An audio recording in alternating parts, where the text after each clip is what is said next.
For those of you who are new to us, I'll say a word first about the community of practice, which began about 8 years ago with 30 hardy souls as an experiment as to whether people really cared enough about scaling to want to come together, discuss it, and learn from each other. And lo and behold, here we are 8 years later, and we're 2,500 people from 400 organizations in more than 60 countries, a substantial number of whom are from the global South, with 9 active working groups on a variety of subjects, sectors, and topics. And it's a hugely vital, interesting, engaged group of people worrying and wondering together about where this issue of scaling can take us. We have a number of activities that I hope some of you are already aware of, but I'll itemize them for you just a little bit. One of the things that we do is we do these annual workshops. This is the 7th such workshop. And until 2 years ago with COVID, these were in-person events, and we hope one day perhaps they will be again. But there was a real upside to going virtual. Namely, we allowed people to participate who couldn't have made it to Washington for the purpose, and I think we're the richer for it. In addition to the workshops and the working groups that I talked about, we have newsletters. We do them quarterly. We've done 25 so far. And we have a website, www.scalingcommunityofpractice.com. And we have a series of thought products. These are all available on the website, or you could just write to me if you want them. I'll list them briefly, just in hopes of provoking your enthusiasm. There's one that looks at the new consensus on scaling and what some of the issues are that people are seized with these days.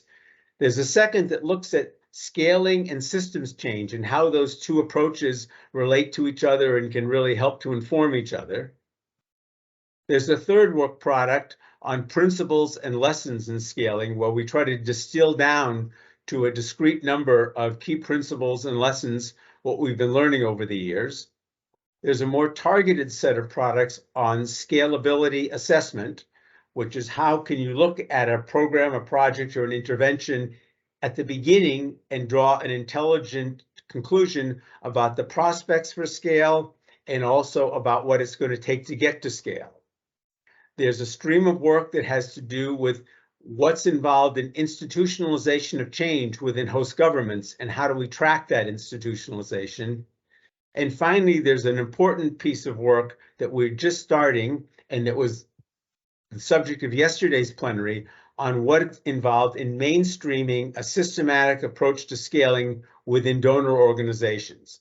For those of you who missed that conversation yesterday, it was really a great introduction to the topic, and it's now available as a recording on YouTube if you want to go back to it or if you'd like to see it for the first time.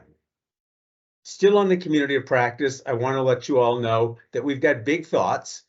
This is a volunteer army. For the first 5 years, we didn't accept a penny from anyone, quite deliberately. Now we have 11 what we call sustaining members who contribute a small amount of money to allow us to have some logistic support for what we're doing, but it still depends largely on volunteers, which we hope will include some of you on the call. We're basically trying to help one another professionalize this field, but we are advocacy on one issue. And the issue we're advocacy on is trying to promote in implementers and in funders a much more systematic and thoughtful approach to scale. And on that, we also invite your help. One piece of that is these workshops. And this year, we're going to have 11 as part of the annual workshop, one each day for the next 2 weeks. This is plenary number 2. There'll be a total of 3 plenaries, and the other 8 are mounted by 8 of the community of practice's 9 working groups. Each one will be putting on a topic. You can find information about that on the website. If you haven't already signed up, please pick the ones that interest you and do. Let me now turn to today's session. Today's session is on harnessing the power of IT as a game changer for scaling. And I want to kind of take you back in time just for a second. If you go back 25 years ago, which is when the conversation about scaling in development really began to emerge, you would never have had a session like this. It would have been thought of as science fiction to have a session like today. Now, you almost can't imagine not having a session like this. There's an old adage that says there are three great mysteries in the world. Those are air to the bird, water to the fish, and man to himself. I think you could add a fourth one these days, which is information technology to life. I mean, it's impossible to imagine life without it. So today we're going to try and unwind that and look under and inside that mystery and see just a little bit about what really IT means for scaling. And we've got what I would call the A team for this. We have Dr. Sangeev Arora, who some of you may know, but I'll introduce to you briefly as a professor from New Mexico University, but for this purpose, most importantly, the director and the founder of Project Echo, which, as you'll hear in just a few minutes, is, I think, one of the most exciting examples I can think of harnessing IT to really make a difference in development. We have Verna Lalberharie, who is the executive director of the EdTech Hub, which, as it sounds, is an effort to try and bring technology to bear and study the way it is being brought to bear on the education sector and all of the things that are affected by the education sector. And finally, we have Parmesh Shah, who's the global lead for rural livelihoods and agricultural jobs at the World Bank, who, among other things, has put on an extraordinary series of webinars about the role of digital considerations in agriculture around the world. This session, in my opinion, is a little bit of an experiment. We're deliberately having three sectors side by side, and it's a question we're asking ourselves and you, which is, can agriculture learn something useful from health and education, and vice versa? So we're going to put these three end to end, ask our panelists to then try to look at the other sectors and make comparisons, and then ask you to do likewise. To set that up, I want to just give you a way perhaps to think about the role of IT and how it fits into this discussion. And I want to suggest that as a game changer, there are at least 5 ways that IT can transform the way we do scaling. I'll list these quickly. Our panelists may or may not choose to use the same framing, but I'm hoping we can build on this as we go.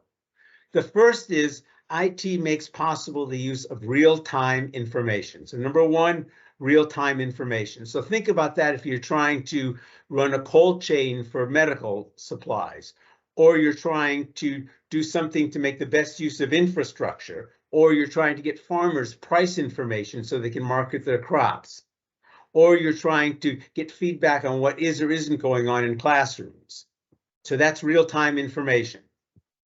The second is it makes possible a level of analysis that was not possible before, trying to figure out where the problems exist, which solutions seem to be having the greatest effect, who the leading advocates or proponents or adopters are of something. We can do this kind of stuff now in a second, which used to take years of analysis to try and do by compiling different data sources and doing different sorts of either AI driven or simply other kinds of algorithm driven analysis. So that's number 2, analysis. Number 3, transactional efficiencies. And at the extreme, these are what people call the network effects, which is when we do something on a large scale, it not only becomes cheaper, we get kinds of benefits we couldn't get otherwise. Think about Uber, and having more people on it makes things possible that wouldn't have been possible had they not been. And there are a whole series of things like that. As a minimum, it brings down unit costs. Number 4, we have the possibility for ensuring consistency and quality control in very different ways because we can monitor. There may be a downside, a privacy downside to this, but the upside is the ability to control and oversee what people are doing. And finally, there's a widening circle of participation. Look at those of you on the call. I bet you we have people from every continent on the globe right now. That would have been impossible otherwise. Similarly, having teachers and administrators, parents and children all in the same educational interaction, or having doctors, nurses, patients, and advocates all involved, or having producers and consumers and middle people involved in agricultural chains. These things were not possible before, and they are now. You could call that kind of broadening or making more inclusive the innovation ecosystem. So we think there are at least those 5 ways that IT has the potential, the partially realized the potential to really be a game changer. We also think that there are at least 3 perils, 3 things that we need to be careful about along the way. And I'll list those as well. The first, and the one that's gotten a lot of press, is privacy. And the fact that by putting things into databases and algorithms and listservs and so on, we run a real risk of invasion of privacy, unwanted invasion of privacy. Number 2, unequal access, what some people call the digital divide. By doing it this way, we do, if we're not careful, not only include people who wouldn't be included otherwise, that's the good side, we exclude people because they don't have access to that very same infrastructure. And finally, there's a possibility of monopoly or domination by one player or one set of actors on this that would not have been possible absent information technology. So speaking for the community of practice, we're more seized by the promise of information technology, but we're not immune to considerations about the peril. And we're hoping that today's conversation will allow us to look at all of that. We're going to jump right into that by asking our first speaker, which is Sangeev Arora, to give us a little bit of a walking tour through the health sector, what some of he thinks the most exciting opportunities are on IT, including most definitely Project Echo, and if there are concerns that are on his mind. Sangeev, over to you.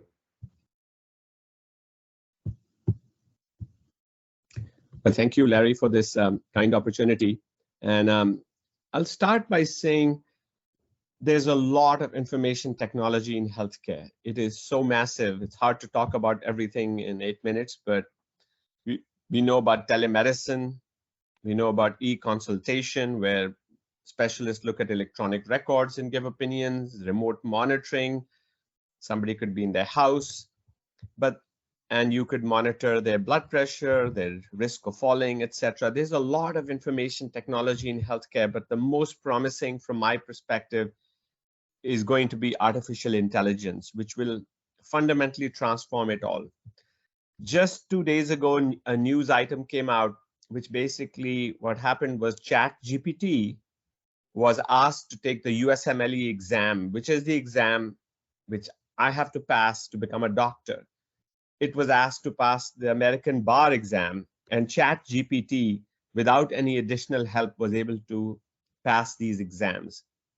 So fundamentally, what's going to happen in the future is medical diagnosis, treatment plans are going to be created by artificial intelligence, and it is this aspect of information technology that will transform it all.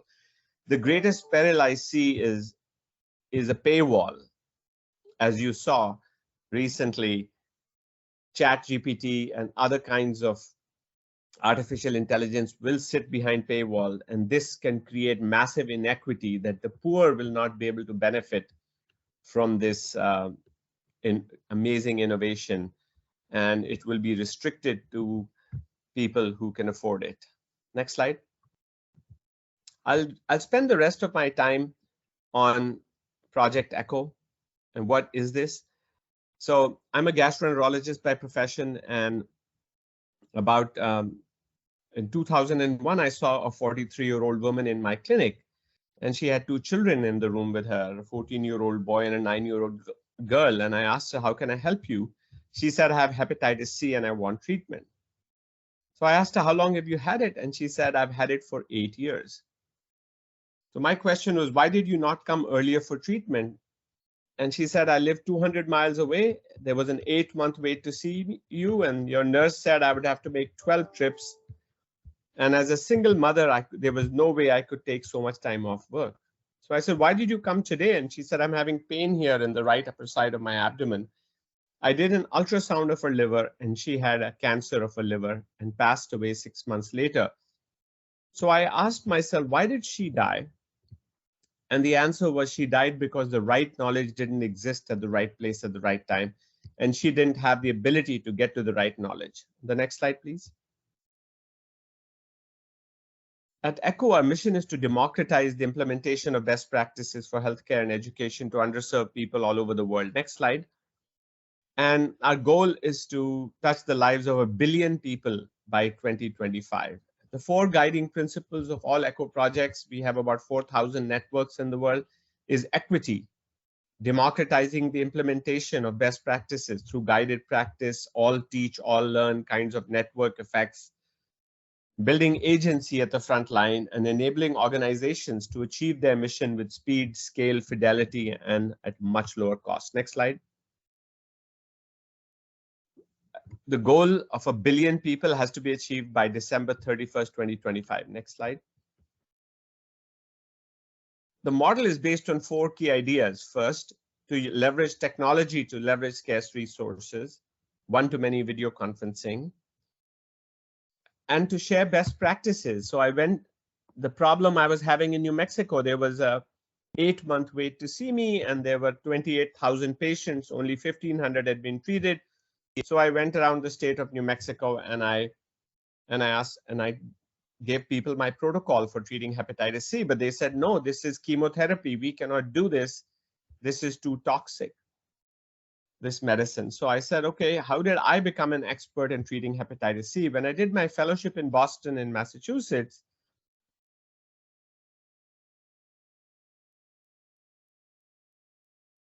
teach, all learn fashion, where there would be many other residents. And after 2 years of doing this, they started calling me a gastroenterologist. So I said, aha, I'm going to use this model and evaluate outcomes to create new hepatitis C experts. Next slide, please. And we started doing this ECHO in 2003, and all 21 would join every week and present cases to each other. In 2-hour session, we would discuss about 8 patients, and I would give them a 15-minute lecture. Next slide, please. And next slide. And what we found was in 1 year of attending these clinics, they all became experts. The wait in my clinic fell from 8 months to 2 weeks. And we found that ECHO was building a community of practice and producing joy of work for these rural clinicians, increasing their professional satisfaction, reducing isolation, increasing self-efficacy. And then we published in the New England Journal of Medicine a study which showed that these rural doctors can give chemotherapy and get the same outcomes as university specialists. This was a game changer for us. Next slide, please. And the next step for us was to use it for many, many other diseases. Now we have ECHO for more than 70 different disease areas in 193 countries. And you can see all different types of problems like mental health and cancer, etc. Next slide. This is a paper showing how in the United States, the Veterans Administration system could use the ECHO model. And when primary care was trained, the risk of death from liver disease went by half, hazard ratio 0.54. Next slide, please. The US Department of Defense adopted ECHO 99 clinics versus 1,283, showing massive improvement and reduction in opioid prescriptions. Next slide, please. We now have 505 peer-reviewed publications showing the effectiveness of ECHO, 73 of which show that patient health outcomes improve and 8 showing community health outcomes improve by using this model. Next slide. And so the benefit of the model is to improve quality safety, rapid learning, and best practice dissemination, reducing variation in care, improving access for underserved patients.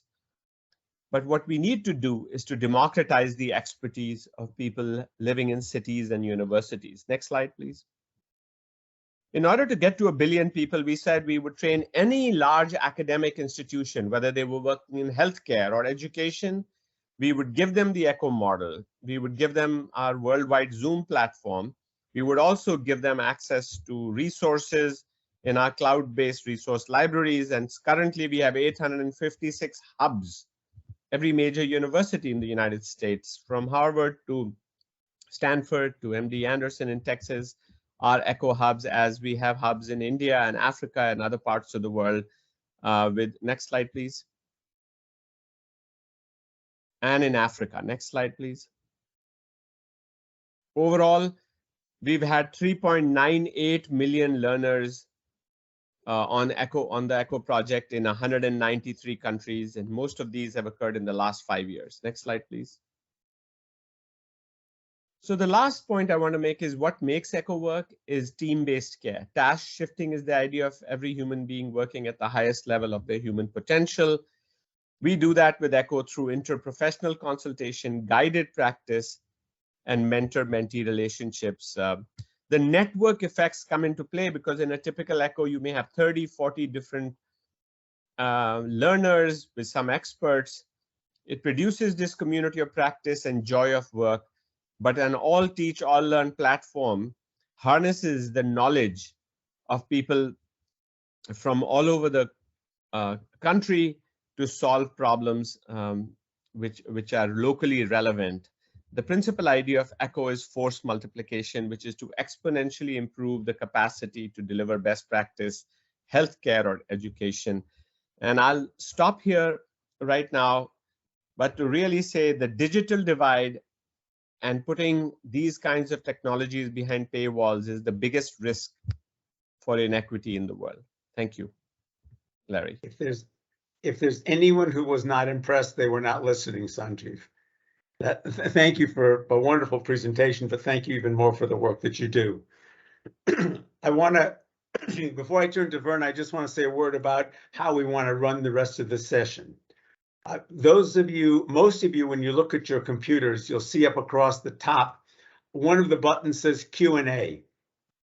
We want to use that one for those of you who have it because it helps us keep a strain of conversation going and organized. If for whatever reason your own computer Microsoft subscription does not give you that possibility, the chat function is also enabled and we hope you'll use that. For anything you want to put, I'm going to ask you some very specific questions later in the session, but right now, if you have any questions for Sangeev or just any thoughts that are being provoked, please put them in, and we've got people watching those chat boxes. We'll try to elevate some of those questions for discussion with the panel. Let me now turn to Verna to give us a little bit of a walk through the education sector. Thanks again, Sangeev. Good morning, everyone. Thank you so much, Larry, for that warm introduction. And thank you also for the opportunity to share the virtual stage with folk like Sangeev and Parmesh, whose paths I haven't crossed yet. So really being in, I'm not often in the company of folk that are outside of the education sector. So this is definitely a unique experience. Before I launch into my talking points, I think I will be remiss if I didn't acknowledge that today, January 24th, is the International Day of Education. It's a day set aside by the United Nations to celebrate the role of education for peace and development. So in line with that, I just want to underscore that at the EdTech Hub, we believe and placing a high value on education is a basic human right. And we should definitely continue to demand that for all children today and every day. So next slide, please. For those of you who may not be familiar with the EdTech Hub, we're a global nonprofit research partnership that's really focused on empowering decision makers by providing them with the evidence they need to make good, sound decisions when it comes to technology and education. And we do this through an integrated approach where we engage with ministries of education, decision makers across various institutes to really think about how they integrate technology to address the global learning crisis. Next slide, please. We all know that there are no silver bullets in education and that there's no one EdTech solution that can fix the global learning crisis. But we do believe technology can play a role.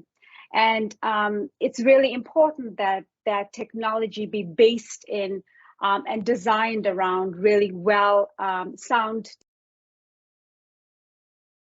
learning aspects of EdTech are really critical to our work. We at the EdTech Hub really focus on producing evidence to make sense of all the various pieces and the complexities of education and technology. And we have found that even though we are seeing the investment in EdTech growing rapidly, especially since COVID, we have not yet fully unleashed the potential of technology in education. And so, and that's due in large part to these gaps in evidence and gaps in the use of evidence uptake as we talk about it. So it's no surprise, it should be no surprise to you all that we see the building of an evidence-driven future as a game changer in the sector. Recently, in actually conjunction with the Transforming Education Summit last year, we launched what we're calling our challenge to the sector. And it's really 5 questions that are really grounded in making sure that we think long and hard about how ministries of education, specifically in low and middle income countries, invest in technology. Next slide, please.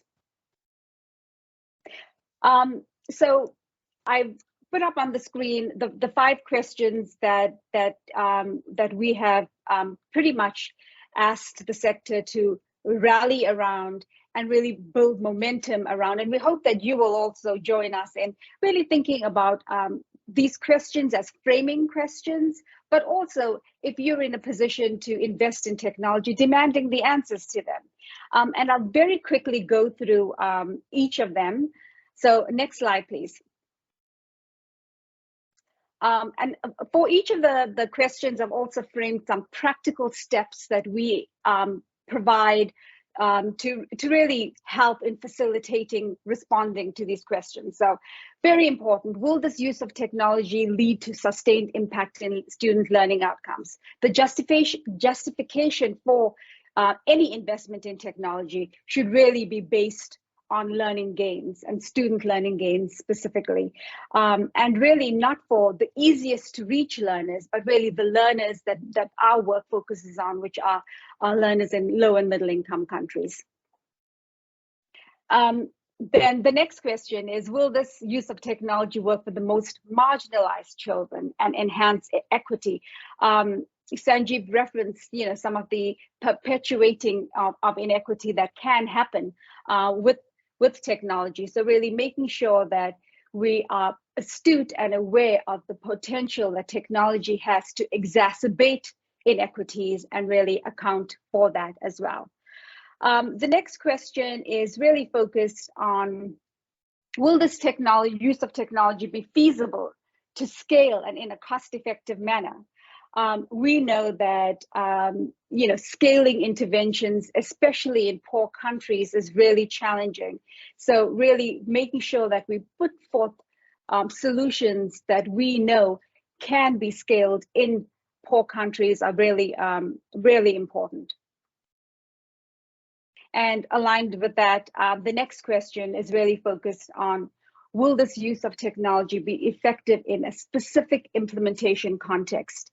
One of the challenges that we have in the focus countries that we work with is that every context is different. Every country has its unique set of circumstances. So really being astute and understanding the local context when you're looking to implement any kind of educational technology or even IT infrastructure, I think is really important.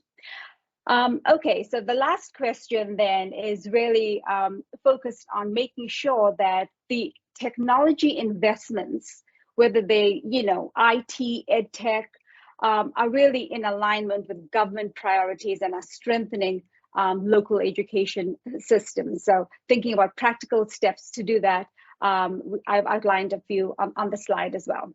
I want to jump very quickly to my next slide because I wanted to be able to provide a few examples, and the 2 examples that I'm sharing here. One is really our work in Tanzania, and Larry referenced, being able to offer professional development or offer services to a large number of classroom teachers through online modules. This is an example of that. We're partnering with the Tanzania Institute of Education, where we're really looking at providing online modules to teachers and scaling this across the country, recognizing that providing the modules and the professional development is one thing, but also providing technical assistance to support local implementers in adopting the online professional development programs are really critical as well. And then we would be remiss if we didn't include a research study connected to this. So we also do have a large-scale research study where we'll be actually, studying the outcomes of this program. The other example that I have for you is really looking at what Larry referenced, the use of real-time data and being able to use real-time information to inform decisions. One of our priority areas, in addition to professional development, is what we call data-driven decision-making. And in Sierra Leone, we're working with the Teacher Service Commission to really look at how they could use GIS-supported data to in their teacher allocation modules to assign teachers to various schools using GIS data. So that's happening as we speak. And in addition to testing, doing usability testing and accessibility testing, we're also studying this. So we will have a research brief that will come out of this work. Next slide, please. And finally, I would be remiss if I didn't just flag some of the risks and the reasons why EdTech doesn't scale. No surprise again, the fact that there isn't robust evidence is a pain point in the sector, and one that I know that many of us experience. I will also say that, focusing on silver bullet type interventions is another challenge. So getting our ministries of education to move away from that is critical. And then really, understanding cost and recognizing that in the countries that we work with, low and middle income countries, there are some real cost prohibitive paywalls, like Sangeev had referenced, that result in inequities across the sector. I believe that may be my last slide. Look forward to engaging in conversation with you about some of what I shared and more. Thank you so much. Thank you very much. I already have 200 or 300 questions of my own for you, but I bet others do as well. I hope I'm not seeing as much activity in either the Q&A or the chat box as I'm hoping for. So I hope those of you who are remaining quiet won't. Will please start putting in either any questions, observations, thoughts of your own experience that might be of interest to others. I'm going to transition right now to Parmesh to walk us through the agriculture sector. Again, you'll hear some interesting parallels, and I think also some interesting contrasts. Parmesh. Thanks a lot, Larry, and it's glad to be interacting with all of you on this very important topic. So I'm going to describe to you a Food System 2030 vision, which sees data-driven and digital agriculture innovations driving transformation of food systems, and explain to you some of the exciting things which are happening and some of the barriers also at the end on how this happens. Next, please. So I would take the imagery of a Kenyan woman farmer who is a member of a Siva Homa banana producer organization, Valentine Barasa, in a village in Kenya, and just show the outcomes which have been achieved over 3 years with her. Sales volume increased by 150%, and total sales, actual income increased, and market price increased 63%. Now, how do these results get achieved? Next, please. So we have a homegrown Kenyan innovator, M. Shamba, run by a Kenyan entrepreneur who has used and developed a set of solutions, which is an interactive voice solution for people who are not literate and can't use the device, a virtual call center, since mobile ownership is 100% in Kenya, interactive SMS, and customized mobile applications. Through that, in 3 years' time, they reach 68,000 farmers. Because, as Larry was saying, the transactional cost of reaching the farmers comes down substantially down if you have the farmers already in the network and they're organized themselves. Next, please. It's not just Shamba. We, along with the government and a lot of stakeholders, ran an innovation challenge in Kenya, and we found that there are 26 startups and innovators who are finding cutting-edge solutions to deliver services to smallholder farmers. And I'll talk about some of them today, but not all of them. You have Hello Tractor, which has Uberized farm mechanization so that smallholders are able to access tractors which are lying unutilized before the sowing date, and you have seen increase of mechanization by 56%.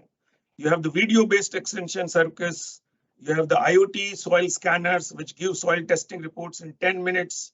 You have digitally enabled supply chain finance, and you have Sun Culture, which has pay-as-you-go sun-powered irrigation. So what we find is that the traditional ways of service delivery, which were very providing services very traditionally, are now replaced by a number of these people who are on one platform. And I think I want to emphasize that digital solutions are better implemented through investments in platforms and ecosystems. At the World Bank, we have stopped investing in projectized way of thinking. We are investing more in platforms and ecosystems where innovators, government, tech companies, and finance companies all come together and try to work on one platform to deliver services. Next, please. So I will not talk about Hello Tractor, a simple model where every tractor gets fitted with a GPS device, telematic device, so that you know where the tractor is and how you can mobilize the tractor if it's lying unutilized. So tractor owners' utilization is doubled in Kenya and Nigeria through this process. And then you have an application which is available to a tractor owner, and you have an Uber application where tractor drivers and owners can come together, and so that you are able to increase the access to mechanization for smallholders by 50% over 3 years, which was earlier languishing in single digits earlier. So it is technology allows us to, for the users to find out the equipment and they start talking to each other, and you also build a business model around that, where a lot of young people are becoming tractor drivers and earning $30 to $70 a day, which is a very high increase in income for young people as well. So you have to grow the shared economy. Shared economy has been used for a lot of retail, but never used for delivering services to smallholders. And if you start using the shared economy and the technology and all the applications which go through and bring it into one platform, you see very different results. Next, please. Next, please. So we have the similar model being used by Penny Awanja, who is the founder and managing director of DigiCow, where she brings in all the service providers, information, application, and the cow owners together on one platform. And so that's another kind of an application which is proving to be very popular. And she started with 10,000 farmers, and now she's already reaching 65,000 farmers. So scale gets achieved faster, and because a lot of this travels through word of mouth, and also a lot of traditional extension agents are able to use innovative approaches to scale up their current models. Next, please. The previous one. So basically what you see is that, but it's not that simple that you discover one solution, it will work automatically. There are enablers which you need to have, like you have a big data center, which the Kenyan government has invested in, where it has digitized all the farm data through a digital farm registry, and all the farms are geotagged. You have a lot of weather data being collected through the satellites, and then you have all this data available in a big data center so that it is available to all the extension agents, but also to all the innovators, so that the time they spend on collecting data. The biggest problem in scaling up of data digital approaches is that people spend 80% time on collecting data, 15% time on analyzing, and only 5% on scaling up the products and services. So that this pyramid is inverted by people spending more time on data is already available. So you start from there, and then you spend more time on analytics and applications, and you go to scale faster. So in 3-4 years time, we have reached already 1 million farmer, And I think we are hoping that over a 7 to 8 year period, we will have all the 4 million farmers of Kenya accessing these services. Now, this is a prototype. This is a prototype of if you invest in a country on data, applications, innovation ecosystem, and farmer organizations on the demand side, then you get very different results in terms of scale. Next, please. So game changer is the big data platform. I think we are in every investment we are doing in a country. Previously, we used to do a lot of investment only in physical infrastructure and human infrastructure. Now we are making 5% of the investment on the data, and which is a system, which is an enabler, and that leads to a lot of applications and scale being achieved. So I think this is the big thing, that the backend data is very important. The satellite data, kind of data we have available through satellites at a resolution of a plot of 5 meter into 5 meter was not available even 5 to 7 years back. So once you have that data, your ability to develop precision products and precision agriculture is much enhanced. Next, please. We are working with the world's first intelligent agriculture cloud. Is a Cropin, is a multinational India-based organization which has included intelligence, data hub, and applications into one platform. And it has data from millions of farmers, it's being made available to a lot of innovators through a cloud system. And if you get that data, then amount of time you have spent on collecting data and analyzing it has been reduced by almost 70%, so that the scale in terms of applications and outreach to smallholders increases exponentially. Next, please. So I will not go through that.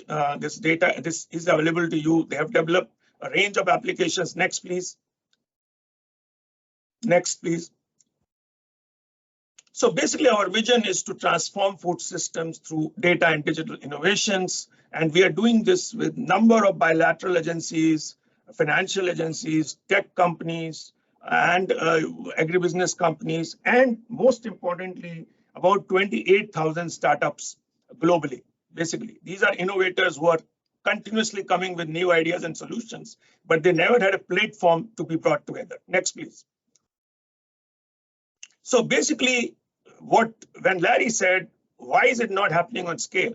Because they're building blocks for this.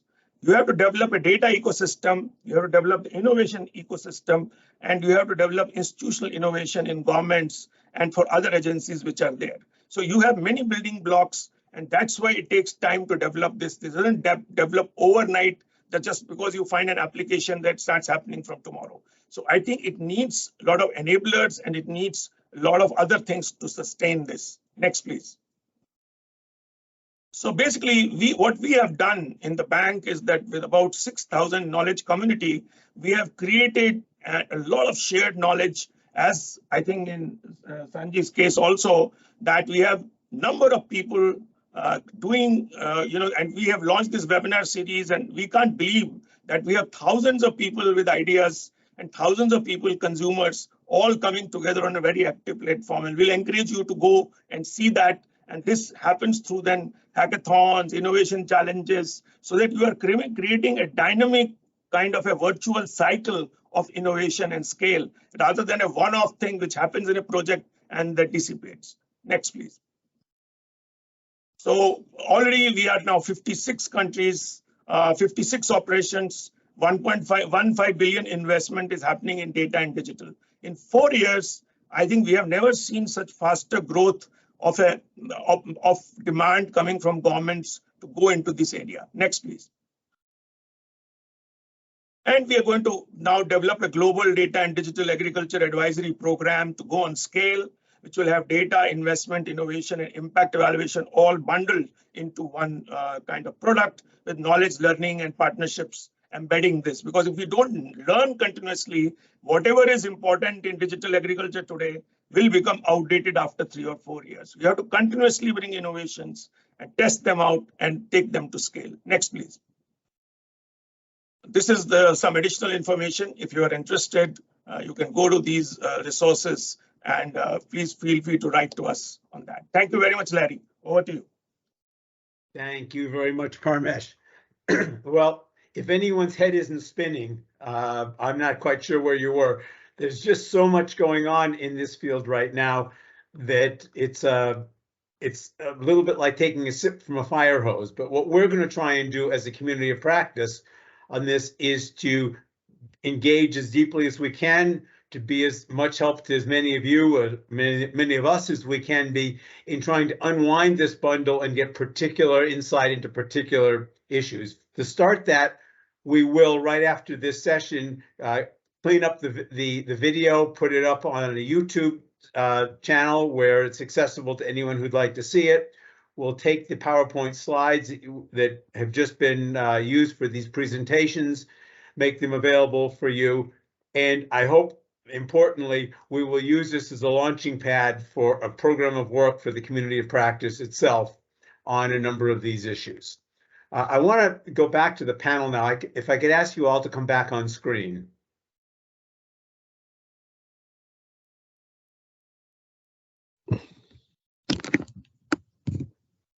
There's Parmesh. Verna and Sangeev, can you guys come back? I'm back. Larry. I hear you, but I don't see you yet. My camera is on. Oh, my camera is on too. Okay. Can others see us? I can't. Natalie or Gabby, can one of you come on audio for a second and tell me what's going on? Not sure. It might be. I will reset the camera, Sangeev and Verna. Okay, I'm going to start. Here we go. Sangeev, Verna, try again to turn on your cameras. Yeah. There's Verna. There's, great. Thank you very much. Perfect. So I'm going to ask you, if I could, to react to what you've just heard. This is a little bit of an experiment, as I said at the beginning. It's not clear to me yet whether looking at these things cross-sectorally is a promising way to come at it or not. It was certainly made for an interesting presentation, but I want to try to take the next step. And maybe I'll start, Parmesh, with you on this.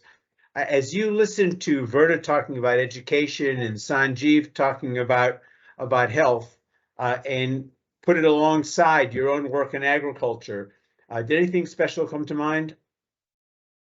I think the network effect, which Sangeev was also talking about, so many doctors coming together and solving a problem and creating a solution, a range of solutions, and continuous learning, which I think is very similar to what we have in agriculture also. Now, these innovators previously didn't collaborate with each other. And once the platform is created, they start learning and feeding off each other. And then what you get at the end of is much higher scale because of that richness of experience. So that's what I see very, very clearly from Sangeev's side. And also this thing about, from Verna's side about local context. It's not something that if it works in Kenya, it's going to exactly work the same way. There are principles which are very common, which will work in any country. And so we have seen this, that there are some things which work across countries. And I think in health, probably you have more codified thing. If you're doing it around a disease, the treatments of protocol are a little bit more clearly defined. But in case of agriculture, you have so much variety in soil conditions, weather conditions. So you have to come out with a much more precision and a customized offering for that particular farmer or a group of regions there. So I think we have seen that using satellite data and using ground data, using IoT scanners, a combination of things gives you an approximation to the best solution out there. So local context, I think, as Verna is saying, I think becomes very important for us. We don't give a cookie cutter solution, but the approach and the process of how you generate solutions and co-produce solutions is exactly what is defined by Sangeev. I think that thing is a real game changer, where 28,000 startups all over the world are collaborating with each other. You have startups from Israel collaborating with startups in Kenya and Holland, with people in Uganda. I have never seen this before, that you have internationally so many people posing problems, other people posing solutions, and sometimes there are projects which are done jointly. We have now Israel, Korea, Germany, Holland farmers now working with farmers in Africa. which had not happened before if we didn't have a digital formulation. Thanks. Verna, what struck you? So I'll go in a slightly different direction. The one thing that struck me is that we're from clearly very different sectors, and the level of fiscal investment in each of our sectors varies tremendously. So, you know, there's clearly, you know, in the donor community specifically, a huge investment in the health sector. You know, I always feel like education, the level of investment in education is few and far between. So, you know, recognizing then that the sectors that have the deeper investment is also naturally more advanced in their thinking and processing, and how we can harness that information and that learning in the education domain, I think is so important, and likewise in the agricultural sector. So you know, AI and ChatGPT is all over. I mean, I haven't even wrapped my head fully around it yet. But it was I was very keen to see Sangeev, you know, reference how the healthcare sector is thinking through that. But you know, really being able to do that cross learning and across sectors, I think is really important. So Larry, this platform is definitely eye opening. Thank you. Thank you, Sangeev. What did you take away from it? I think a few things. First of all, I love the presentation by Verna and Parmesh, and I think 2 or 3 things. The first was this issue of dynamic complexity, that when there's an online platform of Verna's or massive amount of data and tools provided by Parmesh, one of the things we have found that on one hand, there is knowledge and insight. On the other hand, there is this issue of implementation of that knowledge and insight, and that guided practice and holding your hand to implement is a very useful thing. So let's say there's a teacher who's getting trained on Verna's platform. If we were able to give a community of practice to that teacher to accomplish 2 or 3 things. First is build a community to reduce their isolation. Second is to do this mass customization that is required for that person, which is the online platform can't do, but a community of like-minded teachers sitting in Bihar and India can customize that along with the expert. That's the second key thing that comes to my mind, is this idea of these human networks and these technology platforms can be highly complementary and synergistic.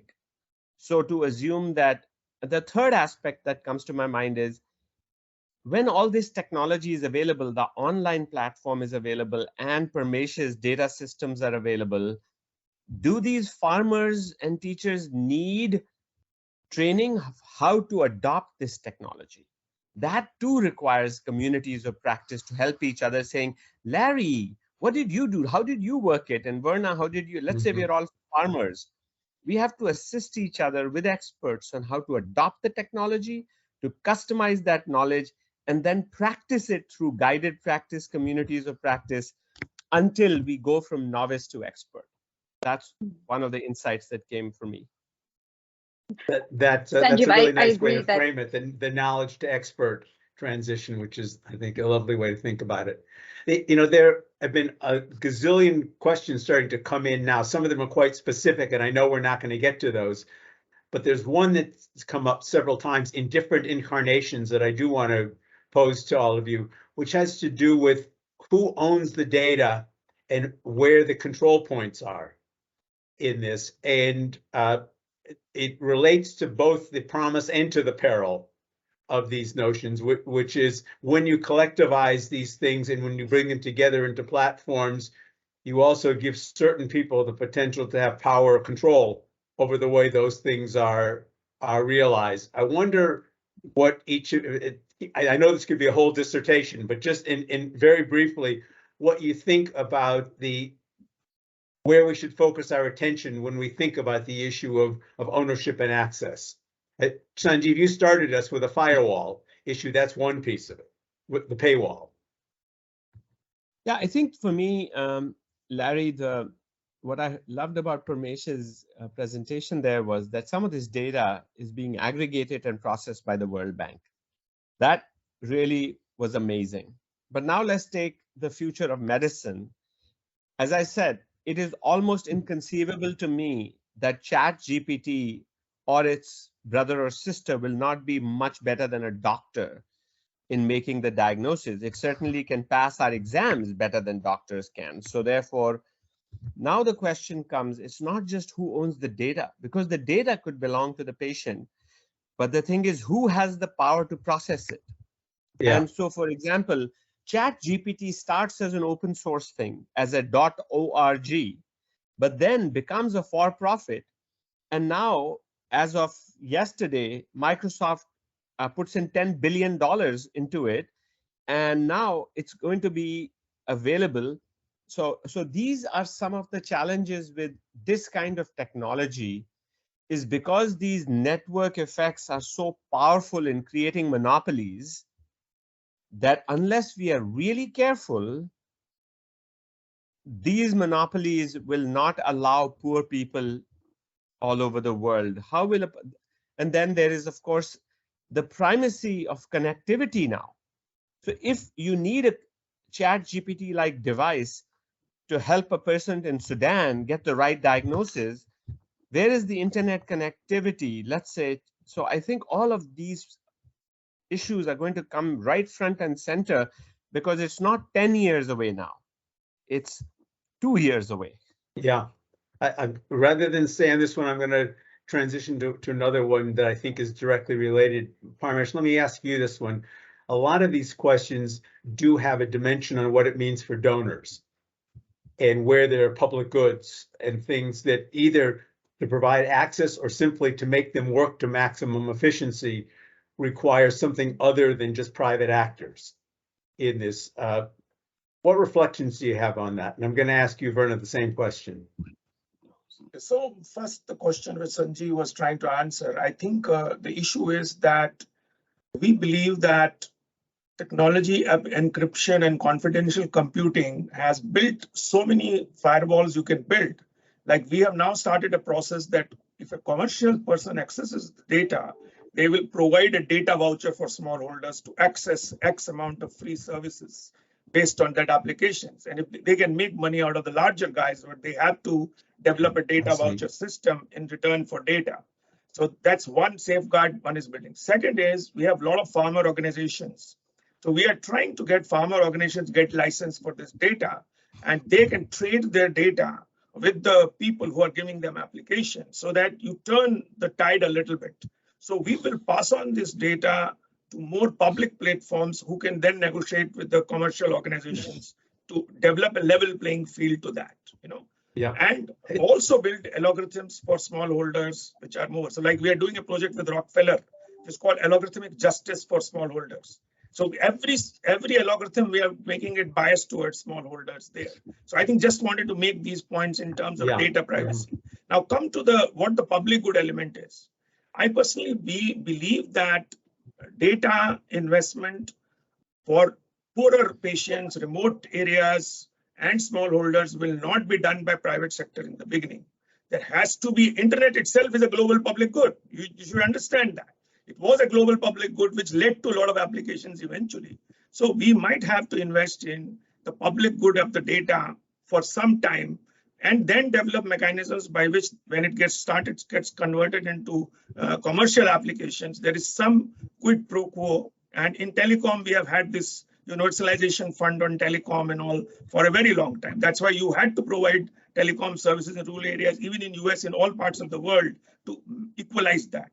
And the final thing is that what Sanjeev was saying, we have a special program to increase digital connectivity at a very fast rate in conflict affected countries like Sudan and Sierra Leone and Somalia, so that we bring a level playing field there fairly soon. And so we don't invest only in agriculture, we invest in digital infrastructure, Mhm. digital connectivity, and digital education and digital entrepreneurship to go with it. So it needs a lot of parallel investments, and that is why it becomes difficult to do it.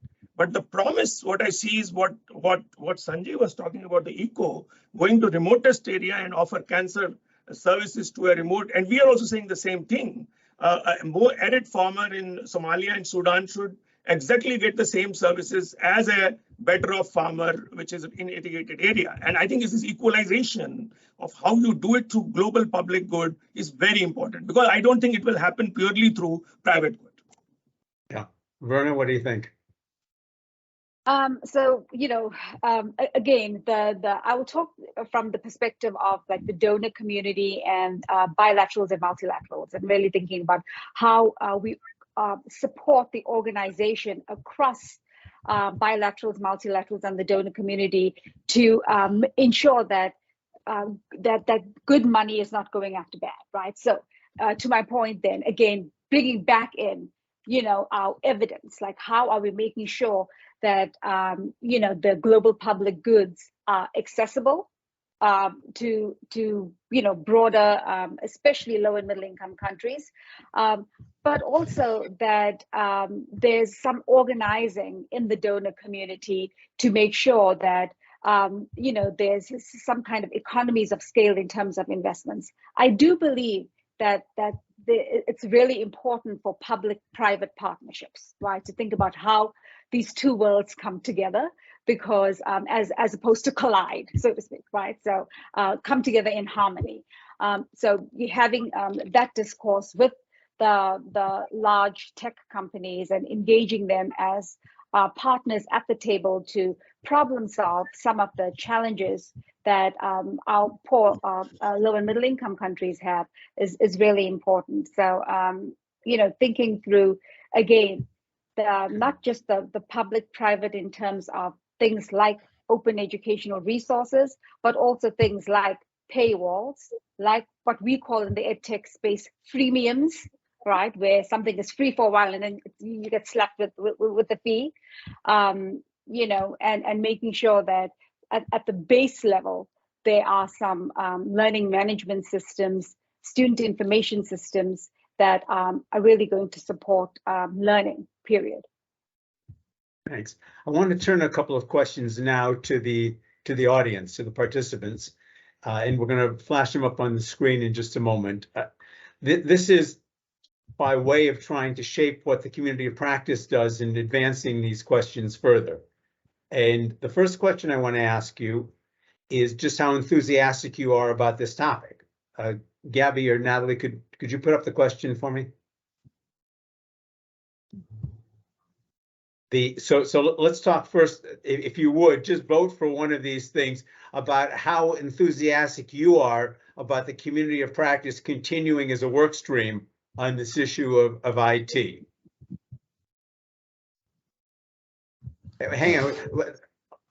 You need to scroll down. There are a total of 7 here possibilities, all the way from strongly disagree to strongly agree.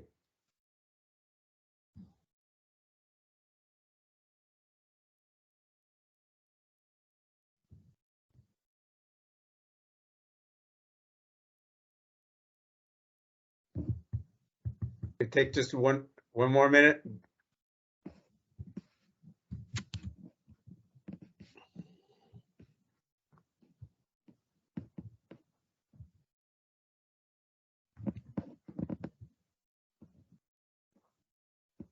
All right, we're gonna.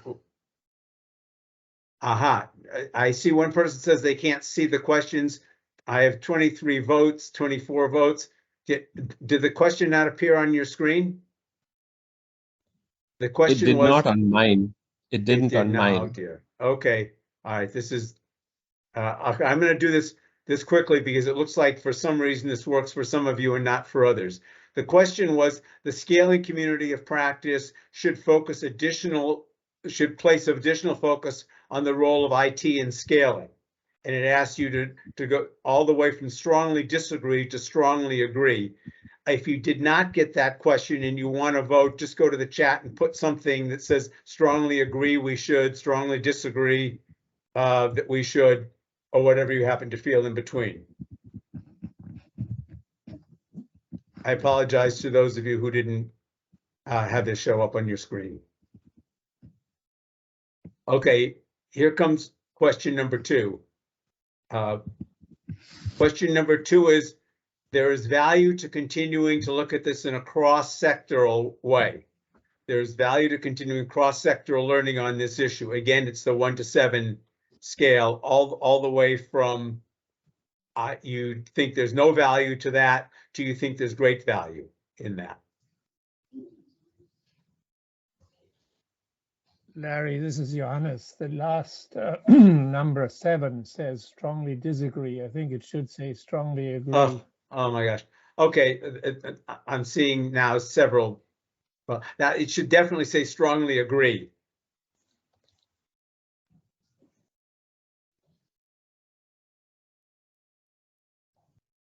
My fault for not proofing this before. Okay, I'm gonna skip question number 3 and now ask you an open-ended question. The open-ended question is, for those of you who've been listening patiently and have an interest in this topic, I'd like you to go to the chat box and just put in, if you happen to know an example, or you happen to have an issue, or you happen to have a question that you would like the COP to really focus some attention on as we go forward. I'm struck by the fact that there were so many questions in the chat box that we're not getting to today, and we will try to follow up specifically with those that you've voiced, but we'd like to collect as many more of those as we can so we can round out our own perspective for areas of activity. So go to the chat box, put in a few words on either an example or an issue that, now I'm getting people saying they can't see the chat. The chat box should just be up at the top. You can't. Well, I'm seeing those things starting to come in there.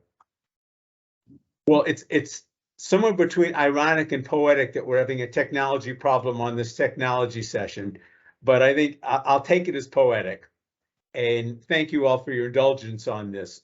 But I do want to try to use this as a way to launch an activity stream for the community of practice on exactly the issues we're illuminating today. While you all continue to type things in, I'm going to go back to my panel on this and ask them a question or two, some of which have come in and we've been forwarding to them as we've been going along. I remember, Verna, there was one to you about adults as well as children, and there were some issues about public and private. Do you want to speak to a couple of those issues? So the focus of the work of the EdTech Hub is K-12. So it's absolutely focused on kids that are in school primarily, hence my reference to, children. I do believe that I think of our adult learners as our teachers that we engage with in professional development. And so the importance of that ongoing professional development for learners is as critical. Understanding adult learning theory is as important. In my past life. That's an area that I worked on. So absolutely think it's important for what I think of as lifelong learning. So adult learners is critical. The other item that I think came in through the chat had to do with mother tongue. And, just like what language do we use? We work in, we have 7 focus countries. Some countries have, multiple languages.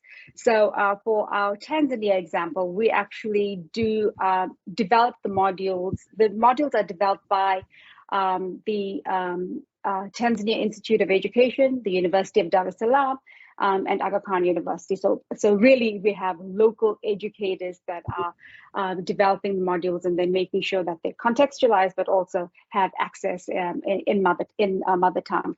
Mother tongue is something that is important for the work that we do, because it also can be a way to exacerbate inequities. So we're very cognizant of the fact that, as we continue in this space, making sure that there's access to the opportunities in multiple languages. I think we may have done a blog post on this. I'll dig it up and see if I can put it in the chat box for you all. Thank you. Parmesh, there were a couple of questions for you. Respond to whichever ones you'd like, but one of them I noticed was the question about who owns the platforms.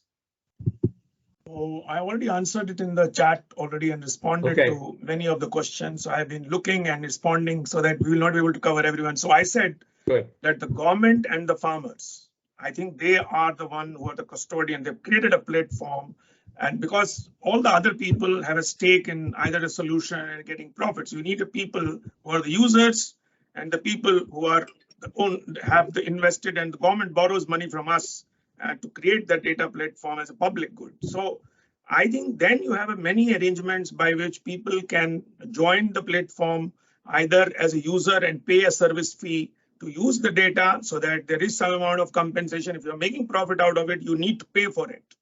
And then for smallholders, you have to make some additional provision to provide data vouchers there. So, but this is work in progress. This is like a 5-year-old thing, and data governance and all is being worked out in different countries differently. But in case of Kenya, government and the farmer organizations, they are the main owners of the data, and other people come in at different levels to engage with them. That's my short answer to that. Thanks. And Sangeev, that again, I saw several for you. That one of the ones I saw had to do with the way you assess efficacy in what you do. And there was also a couple of requests for you to go a bit deeper on this everyone a learner, everyone a teacher notion, and what you think the applications of that might be beyond the ones you've already mentioned. Yeah, thank you, Larry. I think so. In addition to first of all, we provide all our services for free. So when a partner partners with us, we give them the worldwide global Zoom license, but also we have a platform called iEcho. The iEcho platform does the following things. It tracks your learners. You can issue them knowledge surveys. It can offer digital certifications. It also gives you an occupational tree map. Who are the learners? Are they doctors? Are they nurses? Are they ASHA workers? What are they? It also allows you to differentially evaluate each program. What is the impact of your program on women learners versus men learners, for example? Or what is the impact on a pharmacist versus a doctor versus an ASHA worker? It allows you to assess not only Net Promoter Score, but then actually give written tests on what you've taught. So that's an example of how we do that. I think the second question you asked was what the applicability to other sectors. So currently it is applicable to any sector where you need a principal agent at the last mile who needs to implement something which is fairly complex. Because the moment you get into dynamically complex problems, knowledge sharing is insufficient. It's like you cannot train a doctor by giving them lectures and an online platform. They need guided practice. So of course, the expert's role is to provide the guided practice on best practice. But the problem is that's not sufficient also for implementation, because that's when the all teach, all learn comes in, because the learner has to bring the local circumstance, the local soil conditions in agriculture, the local problem in, is it a government school in Bihar or is it in South India, where economics are different. So there is the cultural adaptation, there's the economic adaptation, there's the resource constraint that has to be. So you can't make the perfect the enemy of the good. A classic best practice is what we call perfect. It has to be adapted to what is the best in this situation. That's when this all teach, all learn comes in. So we've applied it so far for water in India. We have applied it we are going to be working with Soumya Swaminathan, who used to be at the WHO, to apply it in agriculture in India. And of course, education across the world, we have used it for mentoring school teachers, and of course, healthcare I talked about. One of the things, I think one of the examples you gave, Verna, in your presentation had to do with using the IT functions for staff allocations. You're trying to make decisions about the management of the sector as a whole. Do you see that as a particularly promising area in education, in addition to what goes on in the classroom itself? Absolutely. Really, I will say that you're referencing the work in Sierra Leone, where we we're looking at GIS mapping, so to speak, to determine where teachers are located, like where they live versus where they teach, and the whole concept of making sure that we have teachers that are local and have easy access to schools. I think is the perfect example of where data is not being used in the classroom per se, but to facilitate something larger. I think we'll see more with GIS data coming down the pike, and really looking not only in the education sector, but it's already being used in other sectors. There are a whole bunch of questions. Thank you for trying to take as many of them as I can feed to you on this. I'll just give you a couple more that struck me along the way.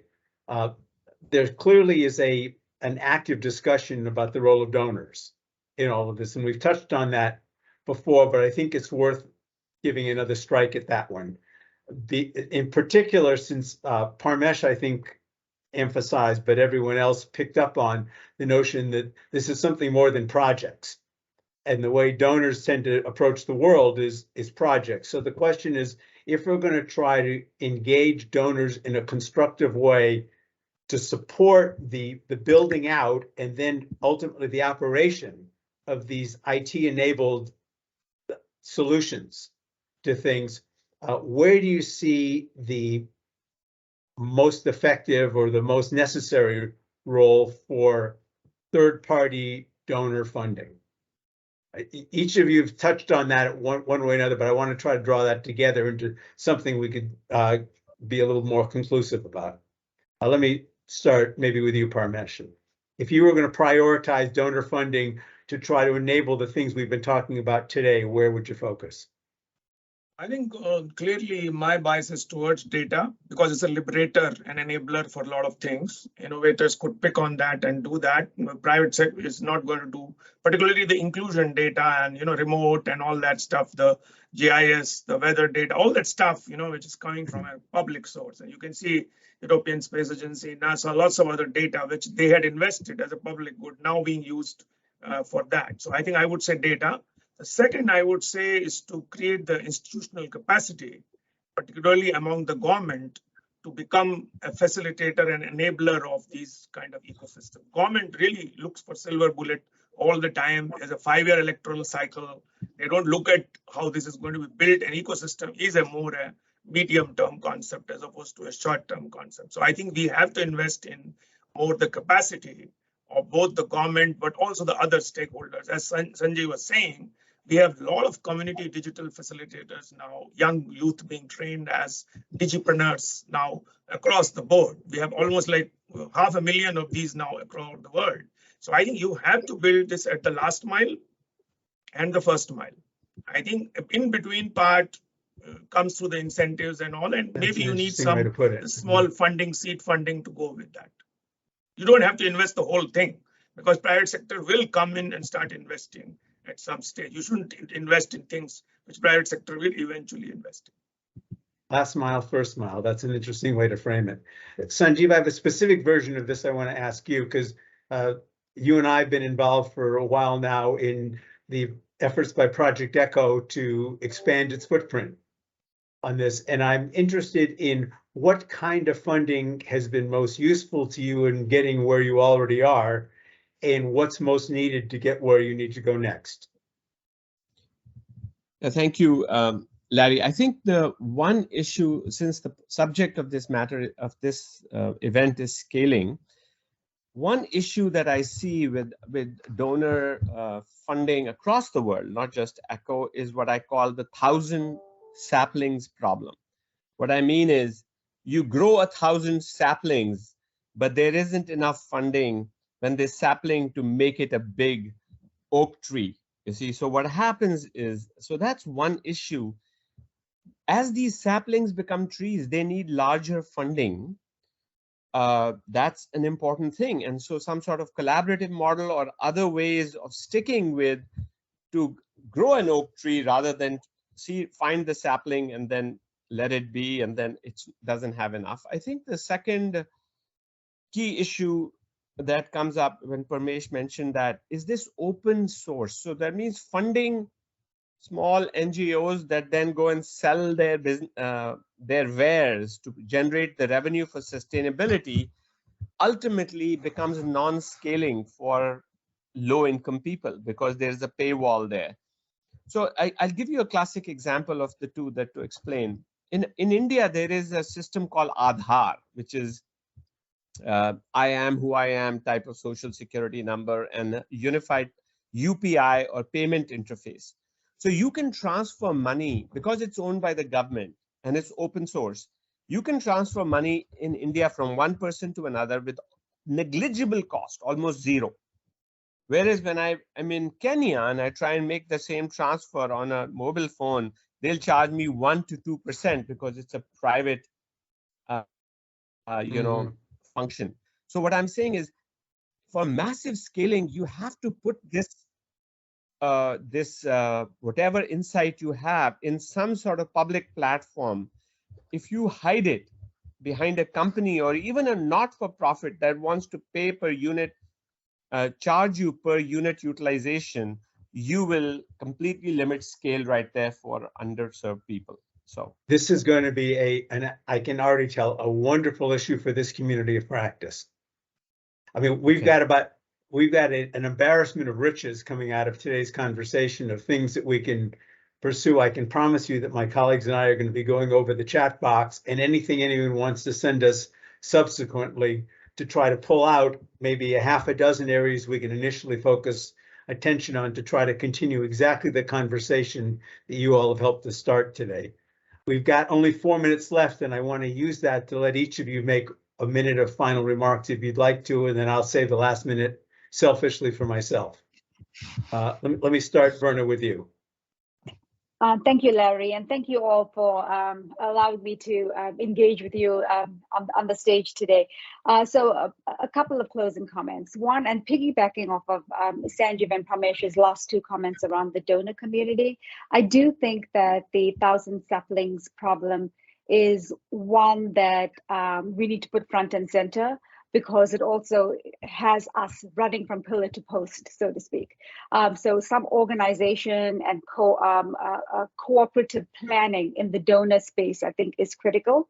I want to flag that at the EdTech Hub, we're beginning to start those conversations with some of our key donors and really thinking about how we could catalyze the sector, so to speak, to make sure, again, that there are some concerted big rocks that are being taken care of at the global space with regards to technology and education. And then going back to why I do what I do, I'm an educator at heart. And so I care about making sure that we are preparing our children for the jobs of the future. We're preparing them for self-sustaining lives where they could, raise a family, have kids, all those things. And education is such a pillar of strength for that. So, again, full circle in terms of the technology and education, I will say that it's so important, again, that we lead with teaching and learning and not the technology. The technology is really a tool to facilitate and support innovative teaching and learning. So thank you all. Parmesh? Really enjoyed this conversation. I think cross-sectoral is very, very important. And I think the main thing we are looking at is that this is still a work in progress.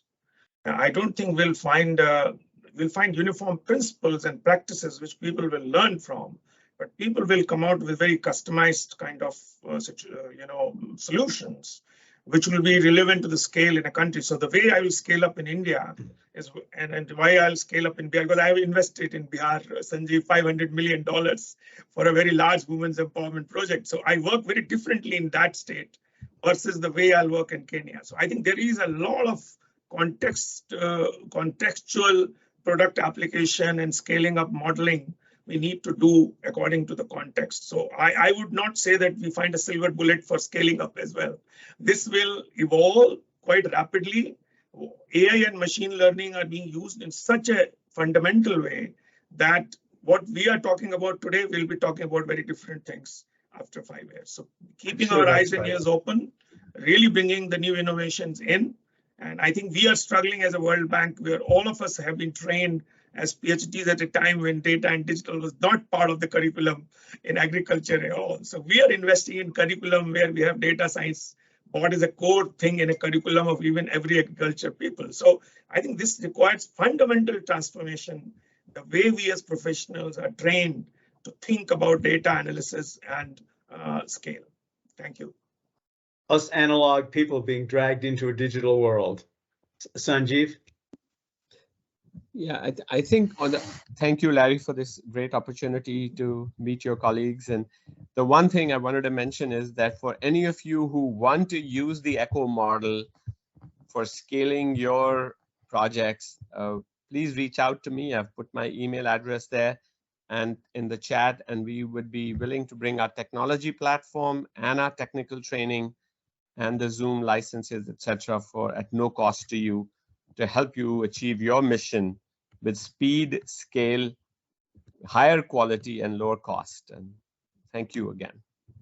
Bye-bye. I want to use my last minute to thank an absolutely A+ panel for such an interesting conversation, and to thank the rest of you for joining us.